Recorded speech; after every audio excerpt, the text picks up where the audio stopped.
Hi മിഷവരെ, അപ്പോൾ എല്ലാവർക്കും കൊല്ലു വ്ളോഗിലേക്ക് സ്വാഗതം. അങ്ങനെ ഇന്ന് നമ്മൾ നല്ല കിടക്കാച്ചൊരായിട്ട് ഒരു വീഡിയോ ഇട്ട് വന്നിട്ടുള്ളത് എന്താണെന്നല്ലേ, അരവണയാണ്. നല്ല വെട്ടിക്കെട്ട് അരവണ എങ്ങനെ ഉണ്ടാക്കണമെന്നല്ലേ, നമുക്ക് നേരെ വീഡിയോയിലേക്ക് പോകാം. അപ്പോൾ നമുക്ക് അരവണയ്ക്കുള്ള ബാക്കിയുള്ള കാര്യങ്ങൾ സെറ്റ് ചെയ്യാം. ആദ്യം ഞാൻ റെഡിയാക്കി എടുക്കുന്ന ശർക്കരയാണ് കേട്ടോ. അപ്പോൾ ശർക്കര നിങ്ങൾ എടുക്കുന്ന സമയത്ത് നല്ലതുപോലെ കറുത്ത ശർക്കര കൊണ്ട് എടുക്കാനേ, ഇല്ലെങ്കിൽ നമുക്ക് കളർ കിട്ടത്തില്ല. അപ്പോൾ എന്തായാലും എനിക്ക് കിട്ടിയിരിക്കുന്നത് കറുത്ത ശർക്കരയാണ് കേട്ടോ. അപ്പോൾ നല്ലതുപോലെ നമുക്കൊന്ന് അലിയിച്ചെടുക്കണം കേട്ടോ. അതായത് അലിയിച്ച് നല്ലതുപോലെ അരിച്ച് വൃത്തിയാക്കി എടുക്കുക. അപ്പോൾ അതിനകത്തുള്ള കല്ലും അതുപോലെ തന്നെ ബാക്കിയുള്ള വേസ്റ്റൊക്കെ നമുക്ക് മാറ്റിയെടുക്കാൻ കഴിയും കേട്ടോ. അപ്പോൾ നമ്മുടെ ആദ്യത്തെ പരിപാടി കഴിഞ്ഞിട്ടുണ്ട്. ശർക്കര അങ്ങനെ നല്ലതുപോലെ റെഡിയാക്കി വെച്ചിട്ടുണ്ട് കേട്ടോ. അടുത്തത് നമുക്ക് വേണ്ടത് ഉണക്കലരിയാണ് കേട്ടോ. അപ്പോൾ ഞാനതിനെ നല്ലതുപോലെ കഴുകി അതിൻ്റെ വെള്ളമൊക്കെ ഒന്ന് വാർന്ന് പോകാൻ കണക്കിന് സെറ്റ് ചെയ്ത് വെച്ചിട്ടുണ്ടേ. അപ്പോൾ അതിനുശേഷം നമുക്കൊരു ചീനച്ചട്ടി സെറ്റ് ചെയ്യാം. അതിൽ കുറച്ച് നെയ്യ് ഒഴിച്ചിട്ടുണ്ട് കേട്ടോ. അപ്പോൾ ഇതിലേക്ക് നമുക്കിനി ചേർത്ത് കൊടുക്കേണ്ടത് ഞാൻ കുഞ്ഞായിട്ട് കട്ട് വെച്ചിട്ടുണ്ട് കേട്ടോ. നമ്മൾ തേങ്ങ കുഞ്ഞായിട്ട് ഞാൻ കട്ട് ചെയ്ത് വെച്ചിട്ടുണ്ട്. അപ്പോൾ അതിനെ നല്ലതുപോലെ ആ നെയ്യിലൊന്ന് മൂപ്പിച്ചെടുക്കണം കേട്ടോ. ചെറിയൊരു ബ്രൗൺ കളർ ആകുന്നത് വരെ ചീനച്ചട്ടിയിലിട്ട് നല്ലതുപോലെ ഒന്ന് സെറ്റാക്കി എടുക്കാനുണ്ട് കേട്ടോ.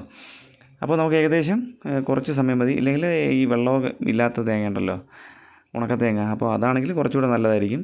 എങ്കിലും ഞാനത് ഇപ്പം പച്ചത്തേങ്ങ എടുത്തിട്ടുള്ളൂ കേട്ടോ. അതിനത് ഇതേപോലെ വറുത്ത് നല്ലതുപോലെ പെട്ടെന്ന് തന്നെ നല്ല ബ്രൗൺ കളറായിട്ട് കിട്ടിയിട്ടുണ്ട് കേട്ടോ. അപ്പോൾ നമുക്കത് നെയ്യിൽ നിന്ന് അത് കോരി മാറ്റാം കേട്ടോ. ഇനി കോരി മാറ്റിയിട്ട് ആ നെയ്യ് അതുപോലെ ബാലൻസുള്ള നെയ്യിൽ വേണം നമുക്ക് അരി ഒന്ന് സെറ്റാക്കി എടുക്കാനായിട്ടേ. അപ്പോൾ ഞാൻ തേങ്ങ ഒന്ന് കംപ്ലീറ്റ് ആയിട്ടൊന്ന് കോരി മാറ്റാനായിട്ടോ. നല്ലതുപോലെ ഏകദേശം അത് ബ്രൗൺ കളറായി തുടങ്ങിയിട്ടുണ്ട് കേട്ടോ. അപ്പോൾ അത് മാറ്റിയതിന് ശേഷം നമ്മൾ അതിൽ അരിയായിട്ടൊന്ന് മൂപ്പിച്ചെടുക്കുകയാണ് കേട്ടോ. അതായത് ഒന്ന് ചെറുതായിട്ടൊന്ന് മൂപ്പിച്ചെടുക്കുകയാണ്. അതായത് ഇതിൻ്റെ ഒരു പരുവം എന്ന് പറയുന്നത് ചെറുതായിട്ട് ഇങ്ങനെ ഈ പൊട്ടൽ ചെറിയ ശബ്ദങ്ങൾ കേൾക്കും കേട്ടോ. അതാണ് ഇതിൻ്റെ ഒരു പരുവം എന്ന് പറയുന്നത്. അപ്പോൾ നല്ലതുപോലെ ഒന്ന് സെറ്റാക്കി എടുത്തിട്ടുണ്ട് അരിയെ. ഇനി നമുക്കിതിലേക്ക് നമുക്ക് ആദ്യമായിട്ട് ചേർത്ത് കൊടുക്കേണ്ടത് നല്ല തിളച്ച വെള്ളമാണ്. അപ്പോൾ ഞാൻ കുറച്ച് വെള്ളമൊക്കെ തിളപ്പിച്ച് മാറ്റി വെച്ചിട്ടുണ്ട് കേട്ടോ. അപ്പോൾ എന്തായാലും നമ്മളെ അരി ഏകദേശം ഒന്ന് റെഡി ആയിട്ടുണ്ട് കേട്ടോ. അപ്പോൾ ഞാനൊന്ന് കോരി കാണിച്ചു തരാം കേട്ടോ. ആ ഒരു പരുവം, ആ ഒരു അരിയുടെ ചെറിയൊരു കളർ വ്യത്യാസം കാണുന്നുണ്ട് കേട്ടോ. ആ ഒരു വെള്ള കളർ ചെറുതായിട്ടൊന്ന് മാറി വരുന്നുണ്ട്. അത് മാത്രമല്ല ഇങ്ങനെ പൊട്ടി തുടങ്ങുന്ന ശബ്ദം നല്ലതുപോലെ കേട്ടു തുടങ്ങി കേട്ടോ. അപ്പോൾ നമുക്ക് എന്തായാലും ഇനി ഇതിലേക്ക് നമുക്ക് തിളപ്പിച്ച് മാറ്റി വെച്ചിരിക്കുന്ന വെള്ളം കൂടെ ഒഴിച്ച് നമുക്ക് ഈ അരിയെ ഒന്ന് വേവിച്ചെടുക്കാം കേട്ടോ. അപ്പോൾ ഇതാണ് നമ്മളെ മെയിനായിട്ടുള്ള ഒരു പരിപാടി കേട്ടോ. അപ്പോൾ ആ തിളച്ച വെള്ളം ഒഴിച്ചത് കൊണ്ട് തന്നെ പെട്ടെന്ന് നമുക്ക് അരി സെറ്റാക്കി കിട്ടും കേട്ടോ. പിന്നെ നമുക്ക് ചേർത്ത് കൊടുക്കേണ്ടത് നമ്മുടെ കറുത്ത മുന്തിരിയാണ് കേട്ടോ. മാക്സിമം കുരുവില്ലാത്ത മുന്തിരി എടുക്കാം, കുരുവുള്ളതായാലും കുഴപ്പമില്ല. അപ്പോൾ കറുത്ത നല്ല ഉണക്ക മുന്തിരിയാണ് കേട്ടോ. അപ്പോൾ ഞാനത് ഇങ്ങനെ മുഴുവനോടെയാണ് ഇടുന്നത് കേട്ടോ. അല്ലെങ്കിൽ നിങ്ങൾക്ക് വേണമെങ്കിൽ ഒന്ന് അരിയെ ഫസ്റ്റ് കുറച്ചുകൂടെ നേരത്തെ തന്നെ ഇടാം. ഇല്ലെങ്കിൽ മിക്സിയിൽ നല്ലതുപോലെ അരച്ച് വേണമെങ്കിൽ ചേർക്കാം കേട്ടോ. അടുത്ത് നമുക്ക് നെയ്യ് ഇതിലേക്ക് ഞാനിപ്പോൾ കുറച്ച് നെയ്യ് ഒഴിച്ചിട്ടുണ്ട് കേട്ടോ. അപ്പോൾ നമ്മളെ അരി ഏകദേശമൊക്കെ വെന്തിട്ടുണ്ട്. അപ്പോൾ നമുക്ക് നെയ്യ് കുറേശ്ശായിട്ട് ഇങ്ങനെ ചേർത്ത് കൊടുക്കാം കേട്ടോ. അത് മാത്രമല്ല ഇപ്പോൾ നമ്മൾ അലിച്ച് വെച്ചിരിക്കുന്ന ശർക്കര ചേർത്ത് കൊടുക്കുന്നുണ്ട്. അപ്പോൾ നമുക്ക് അരി ഞാനിപ്പോൾ എടുത്തിട്ടുള്ളത് മൊത്തത്തിൽ അരിയുടെ കണക്കെന്ന് പറയുമ്പോൾ 250 ഗ്രാമാണ് കേട്ടോ. അതുപോലെ 250 ഗ്രാം അരിക്ക് ഏകദേശം 3/4 കിലോ ശർക്കര വേണം. അതുപോലെ 100 ഗ്രാം നെയ്യും വേണം കേട്ടോ. അപ്പോൾ നമുക്ക് ഏകദേശമൊക്കെ ഞാൻ നെയ്യ് ഇങ്ങനെ കുറേശ്ശെയാണ് ഞാനിതിൽ ചേർക്കുന്നത് കേട്ടോ. അതായത് ഓരോ ഘട്ടം ഇങ്ങനെ കഴിയുന്തോറുമാണ് ഞാനിതിലേക്ക് നെയ്യ് ചേർത്ത് കൊടുക്കുന്നത്. അപ്പോൾ നമുക്ക് എന്തായാലും കൈ എടുക്കാതെ തന്നെ നല്ലതുപോലെ ഒന്ന് എപ്പോഴും ഇളക്കി കൊടുത്തുകൊണ്ടിരിക്കണം കേട്ടോ. എന്നിട്ട് അതേപോലെ തന്നെ നമ്മൾ എടുത്ത നെയ്യ് നേരത്തെ ഞാൻ പറഞ്ഞതുപോലെ തന്നെ ഒരു 4-5 സ്റ്റെപ്പായിട്ട് വേണം നമ്മളിതിലേക്ക് ഒഴിച്ചു കൊടുക്കാനായിട്ട്. അപ്പോൾ നല്ലതുപോലെ തിളച്ച് വരുന്നുണ്ട് കേട്ടോ. തിളയ്ക്കുമ്പം ശർക്കര പാനി ഇങ്ങനെ മുകളിൽ അതിങ്ങനെ തെളിഞ്ഞ് വരുന്നത് കാണാം കേട്ടോ. അപ്പോൾ എന്തായാലും ഞാൻ പുറത്ത് വിറകടുപ്പിലാണ് ഇതെല്ലാം സെറ്റ് ചെയ്യുന്നത് കേട്ടോ. അപ്പോൾ നിങ്ങൾ അധികം തീ ഇടാതെ വേണം കേട്ടോ. ചെറിയൊരു മീഡിയം തീയിലിട്ട് വേണം നല്ലപോലെ കുക്ക് ചെയ്തെടുക്കാനായിട്ട്. തീ ഓവറായി കഴിഞ്ഞാൽ ശർക്കര പാനി പെട്ടെന്ന് ശർക്കര എല്ലാം കൂടെ ഇങ്ങനെ പതഞ്ഞ് മുകളിലോട്ട് വരും കേട്ടോ. അപ്പോൾ അത് വരാതിരിക്കാൻ വേണ്ടിയിട്ടാണ് അങ്ങനെ പറയുന്നത് കേട്ടോ. അത് മാത്രമല്ല നമുക്കിത് പെട്ടെന്ന് അങ്ങനെ റെഡിയാക്കി എടുക്കേണ്ടതല്ല കേട്ടോ. ആ സ്ലോയിൽ നിന്ന് വേണം ഇതൊന്ന് റെഡിയാക്കി കിട്ടാനായിട്ട്. അപ്പോൾ ഞാൻ നേരത്തെ പറഞ്ഞ പോലെ തന്നെ നമ്മൾ ഇടപെട്ടിട്ട് നെയ്യ് ചേർത്ത് കൊടുക്കുന്നുണ്ട്. അപ്പോൾ അടുത്ത് നമുക്ക് ചേർത്ത് കൊടുക്കേണ്ടത് ചുക്കിൻ്റെയാണ് കേട്ടോ. ചുക്ക് നല്ലതുപോലെ ഞാൻ പൊടിച്ച് വെച്ചിട്ടുണ്ട്. അപ്പോൾ നമുക്ക് ആ പൊടിച്ച് വെച്ചിരിക്കുന്ന ചുക്കിനെ അടുത്ത് നമുക്ക് ഇതിലേക്ക് ചേർത്ത് കൊടുക്കാം കേട്ടോ. ചേർത്ത് നല്ലതുപോലെ ഒന്ന് മിക്സ് ചെയ്തതിന് ശേഷം കുറച്ച് കഴിഞ്ഞതിന് ശേഷം വേണം നമുക്ക് അടുത്ത് ഏലക്ക പൊടി കൂടെ ചേർക്കാനേ. അപ്പോൾ ഞാൻ ഏലക്കയും കുറച്ച് പഞ്ചസാരയുടെ ഒരുമിച്ചിട്ട് മിക്സിയിലിട്ട് നല്ലതുപോലെ അടിച്ച് അതും വെച്ചിട്ടുണ്ട് കേട്ടോ.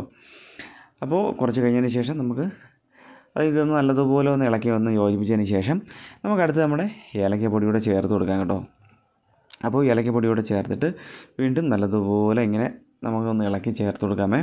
അതായത് ഇങ്ങനെ അത് അതിൻ്റെ ഈർപ്പമെല്ലാം മാറി നല്ലതുപോലെ അതിങ്ങനെ വറ്റി വരുന്നതനുസരിച്ചിട്ട് അത് നല്ലതുപോലെ അതിൻ്റെ കളറും മാറി മാറി വന്നുകൊണ്ടിരിക്കുകയാണ് കേട്ടോ. അപ്പോൾ നല്ലതുപോലെ അത് തിളയ്ക്കുന്നുണ്ട്. പിന്നെ നിങ്ങൾക്ക് ഇതിൻ്റെ പാകം എന്ന് പറയുന്നത്, അതായത് നമ്മളിങ്ങനെ ഇളക്കുന്ന സമയത്ത് ഇതിൽ നിന്നിങ്ങനെ വിട്ട് വരും കേട്ടോ.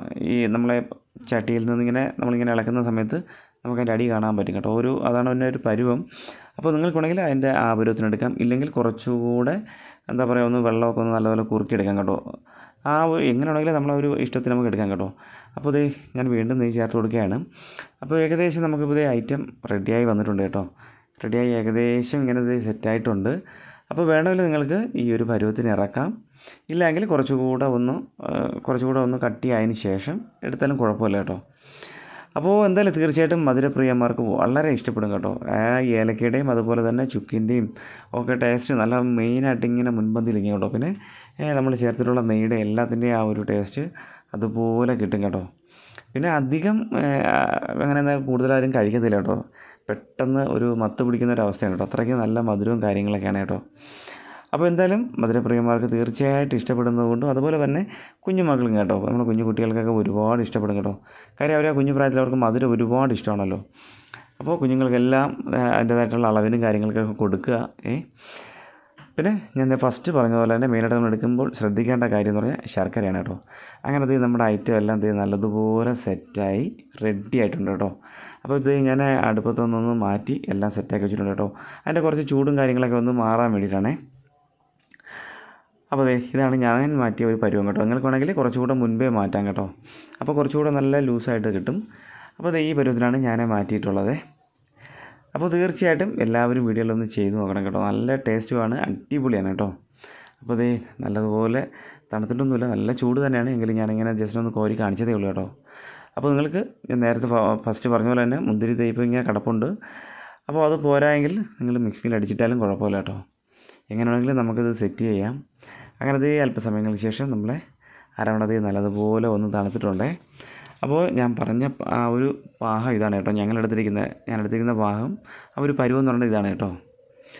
അപ്പോൾ എന്തായാലും ഐറ്റം സെറ്റായിട്ടുണ്ട് കേട്ടോ. ഇനി ഒന്ന് ടേസ്റ്റ് നോക്കിയാൽ മാത്രം മതി കേട്ടോ. അങ്ങനെ പക്ഷേ നമ്മുടെ അരവണ റെഡി ആയിട്ടുണ്ട്. ഞാനൊന്ന് കഴിച്ച് നോക്കട്ടെ.